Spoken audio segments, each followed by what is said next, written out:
ప్రతి నమాజ్ తర్వాత ఇది చదవడం అలవాటు చేసుకోండి. ఈరోజు అలారాన్ని ఎన్నిసార్లు కట్టానో నాకే తెలియదు. చాలా సుస్థిగా అనిపించింది లేగడం. ఎలాగైతేనే మెల్లగా వెళ్ళిపోయాను. వజు చేసుకుని తాయితీ కూర్చుని ఉన్నాను. అల్హమ్దులిల్లా నమాజ్ యొక్క సమయం అయ్యింది. ఈరోజు తాలీంలో ప్రతి నమాజ్ తర్వాత 33 సార్లు సుబ్హానల్లా, 33 సార్లు అల్హమ్దులిల్లా, 34 సార్లు అల్లాహు అక్బర్ అని చదవమన్నారని ఆ హదీస్ని వివరించడం జరిగింది.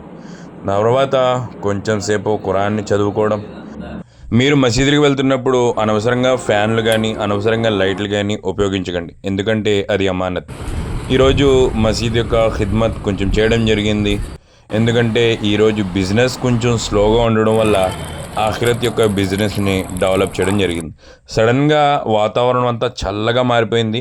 మరీ అంత భయంకరమైన వర్షం ఏం రాలేదు, చిన్న చిన్న తుపర్లు మాత్రం పడ్డాయి. ఇషా పూర్తి చేసుకుని ఇంటికి రావడం జరిగింది.